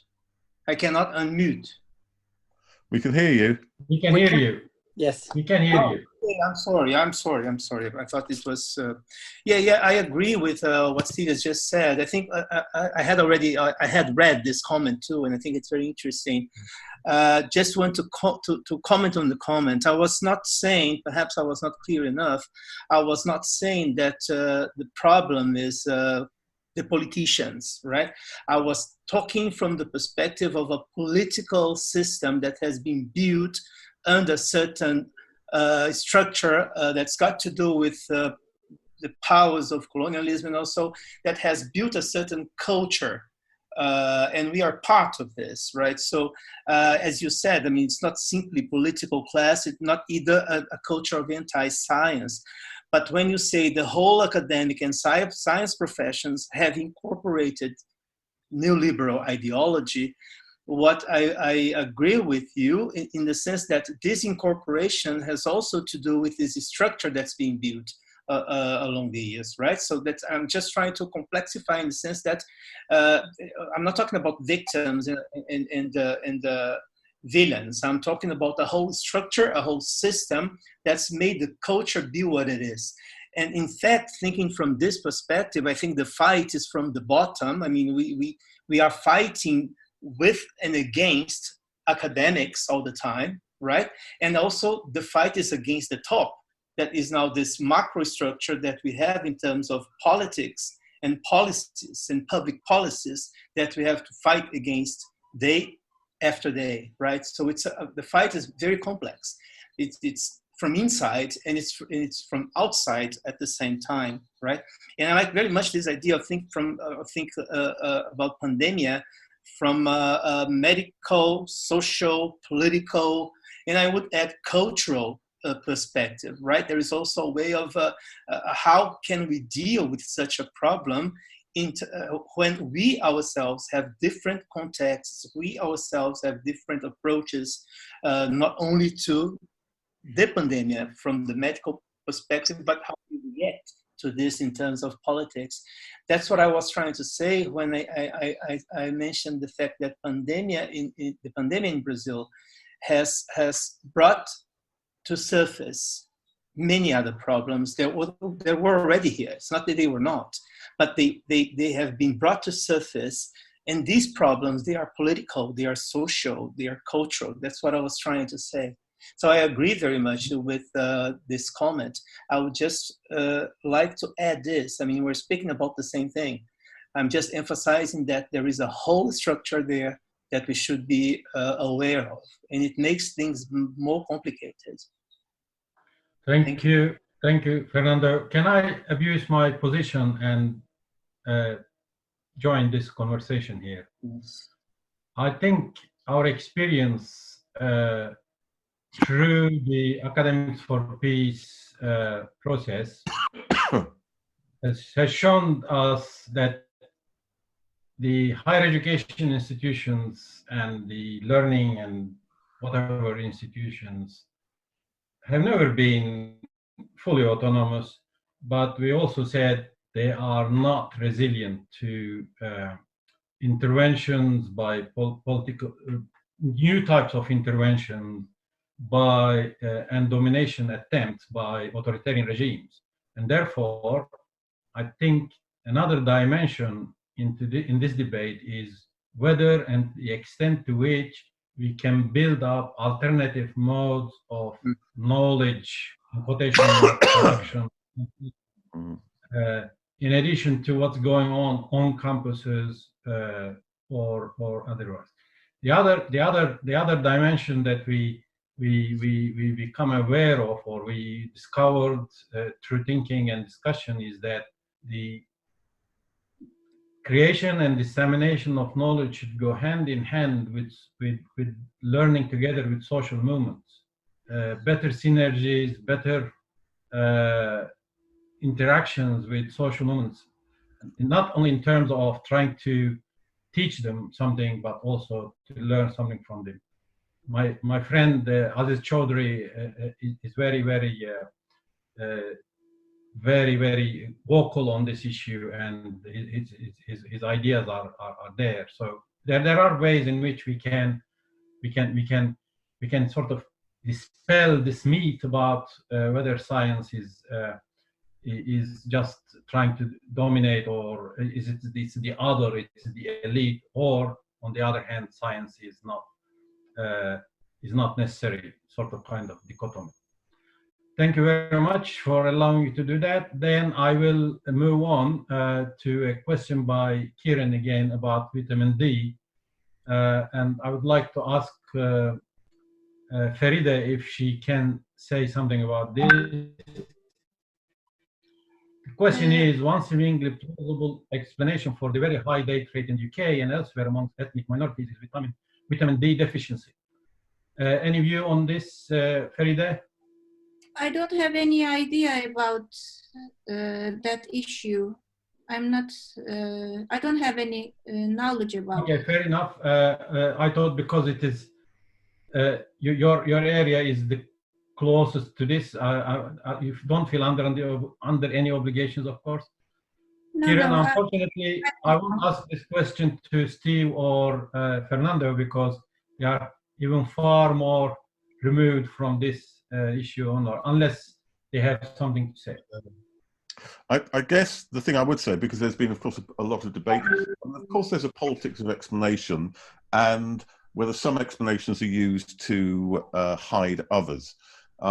So, I mean, clearly, the danger of such explanations, if you take them as a total explanation, is that they hide, you know, the forms of inequality and the forms of oppression which lead to those inequalities. So one of the figures that struck me, for instance, very forcibly during the pandemic, it was work, now I'm trying to remember who it was by, but anyway, it was a study which showed that poor people were 6 times as likely to leave home during lockdown, and black and minority ethnic people 3 times as likely, but there was no difference in motivation to stay home. I mean, it was just the practical realities of staying at home and putting food on the table. And that clearly is an important part of the explanation. It's not to say that there might not be something to vitamin D, but at the same time, I think there is a problem if the focus is on those explanations as a total explanation, because then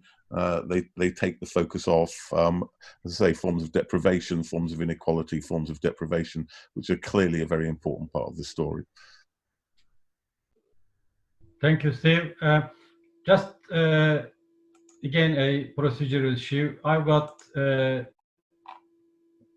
12 more messages, and now it's 13. I would like to put an end to asking questions because we have run 20 minutes beyond our time. So I will put the line underneath this, but we will try to answer the existing questions in the same fashion and as much as we can from now.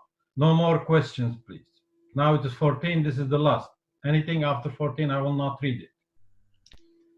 Okay, Feride Kumbasar asked a question. Any political decision should involve in assessing the competing demands, assessing the needs, etc. And then scientists should have input, but they are not the one who should make these assessments and take decisions. Therefore, I agree, we need all stakeholders, including public via NGOs, to participate in decision-making. Government's effort to legitimize its approach by using science will not rescue them from accountability. Is there a question here? The question here, don't you think the scientists who think that they can take objective position and should not involve in politics, while science itself has a political power, should also be held accountable? Is there any way to hold them accountable?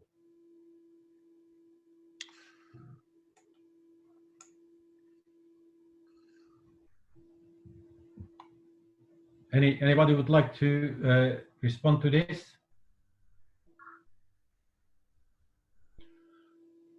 I think part of the reason for the silence on the part of the contributors could be that some of these issues have been addressed already.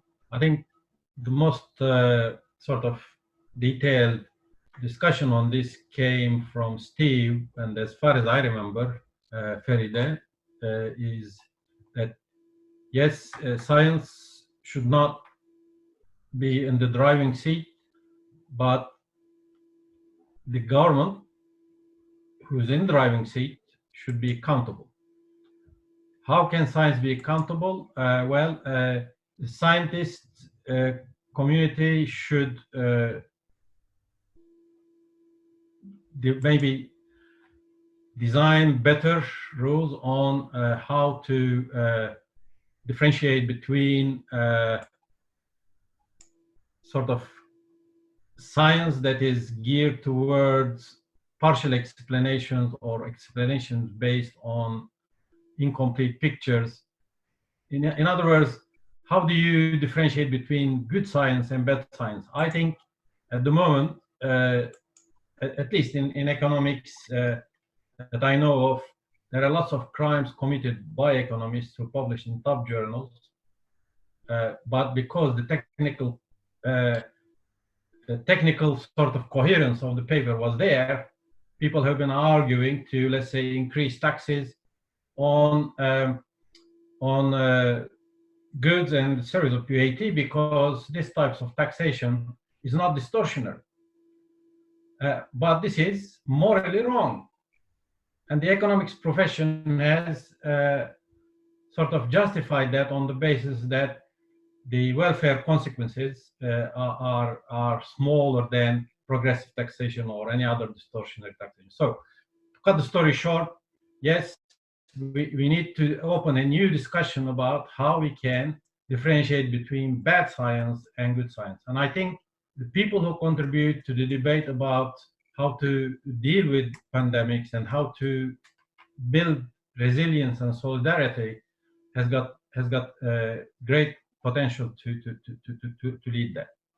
That's all I can say.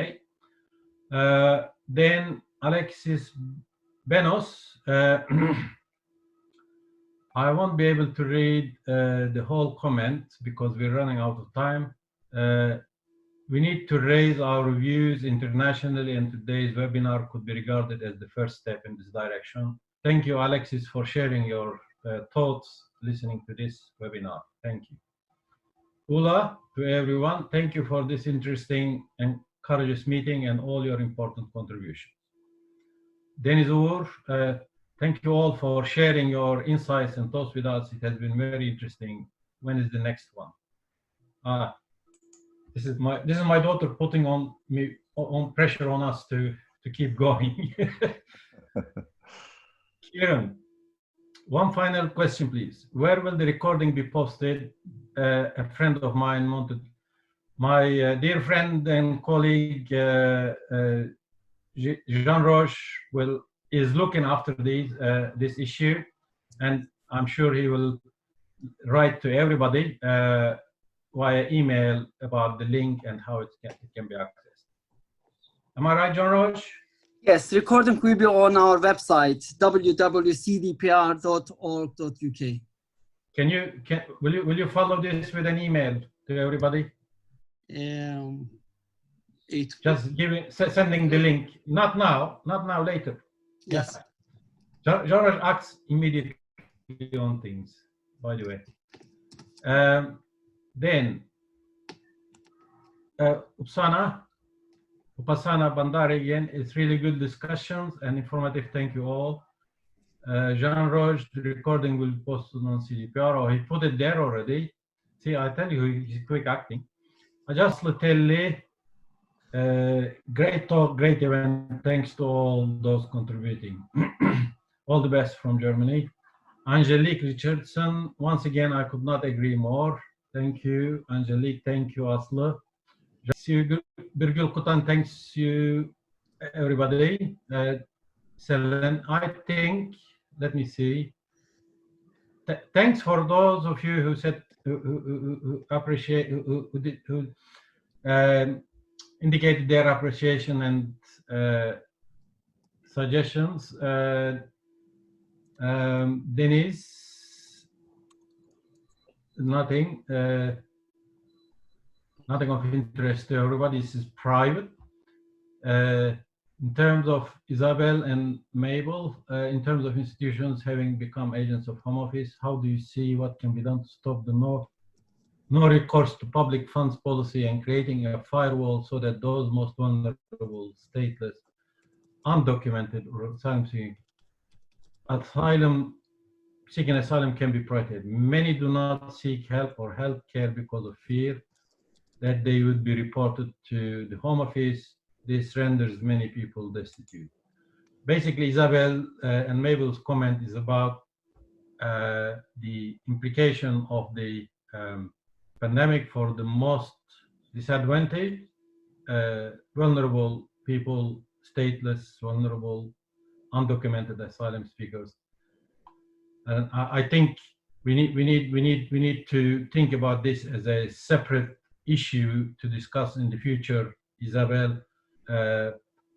Otherwise, it will take us a long time to give justice really to this issue. And here. Can I maybe say one issue about this, because I'm doing research on this subject. Undocumented peoples can easily go to hospital without any problem during the coronavirus. Okay, I think I will close it here because we are now exactly half an hour beyond our time, and still we have about 50% of the audience with us. I'm sure they are craving for a cup of tea or coffee or to eat their dinners, I don't know, depending on, or lunch, wherever you are. I would like to close this session by saying first, thank you very much to our contributors. I learned a lot. I learned to think more laterally about these issues, listening to you. Thank you all. I would also like to thank the audience for their interesting questions, comments, and engagement. And I hope to be with you again in a different context or in different forums. Thank you all very much, and stay safe and stay well with you and your loved ones. Thank you all very much.